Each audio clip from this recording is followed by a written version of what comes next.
In this tutorial, we will learn how to create loops in GDScript and how to make the most of loops type. The tutorials currently being uploaded are part of a game development course I created and published on Udemy. You can get the full course from the link below the video, where you will learn how to create both 2D and 3D games by building 3 powerful and exciting projects. We will start by removing the previous code from our project in the process function. We will leave it empty by simply adding the keyword pass. We will do the same for the ready function, remove its code, write pass, and clear any variables or extra lines at the top of the script. Now let's start with our first type of loop. Imagine we have a leaderboard that displays the top 100 players, and each player has a score. If we wanted to display all this score manually, we would have to write something like print score 1, print score 2, and so on for 100 lines of code. But that's not efficient. This is exactly where loops shine. With just a couple of lines, we can have the engine repeat the task for us automatically. For example, let's print the number from 0 to 100. The first type of loop in Godot is the for loop. We start by writing for, followed by a variable name, which will hold the values we loop through. If the variable doesn't exist yet, we can just write something like n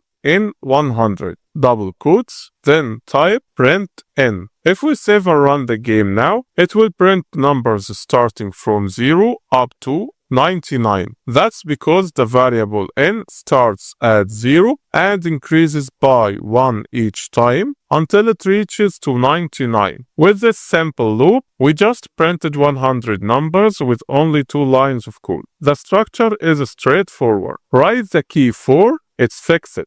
Add the variable name. In this example, we type it n. Specify the range. In this case, the range is 100. We could declare n earlier in the script like var n equals 0. But for this example, we don't need that, so we will keep it.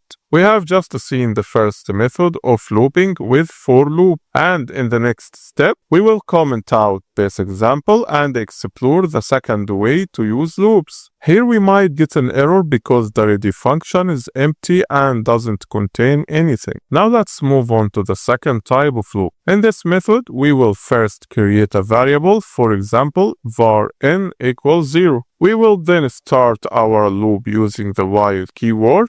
Then we can set the condition so that our loop runs as long as n is less than 100, while n less than 100. This line means as long as the value of n is less than 100, keep repeating the code inside the loop. Inside the loop, we can print n. However, unlike the for loop, where the variable increases automatically by 1, while does not do this by itself, we must increase n manually. Type n plus equal 1. Let's test it. When we run the game, we will see it prints number from 0 to 99. That's because the condition says, if n is less than 100, run the loop. On the first pass, n equals 0, so it prints 0, and then adds 1, making n equal 1. It checks again, see that 1 less than 100, then print 1, increment to 2,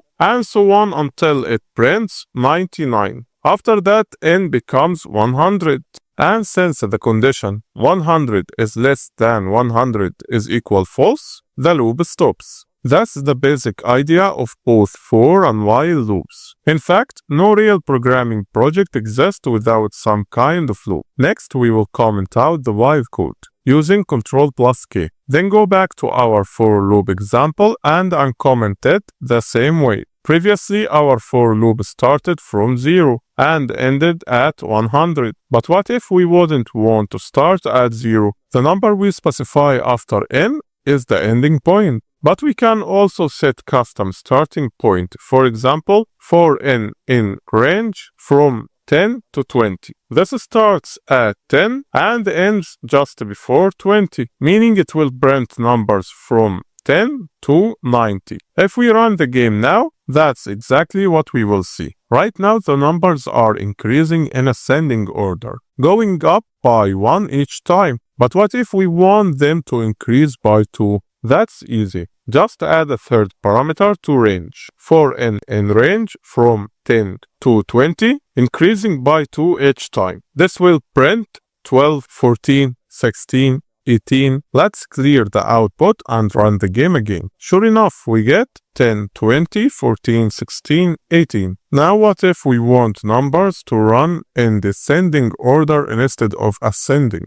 That's mean we will start from 20 and end at 10 with a step value equal -1, a negative number. This way it will begin at 20, then go down to 90, 80, 70 until it reaches level. When we run it, we will see it start from 20 and count down until 10. Now imagine we are looping through a list of enemies and find a specific one. Let's say a boss, which is the main enemy in the game. Suppose we were researching among 200 enemies in the scene. If we find the boss at position 100, should we keep looping through the remaining enemies? Of course not. We can stop as soon as we find what we were looking for. To stop a loop midway when a certain condition is met, we can use break. For example, type for n in range 1 to 200 increasing by 1 and type if statement if n equal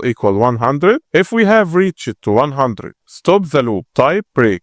This code means if n becomes 100, exit the loop immediately. We can use any variable or condition in the if statement.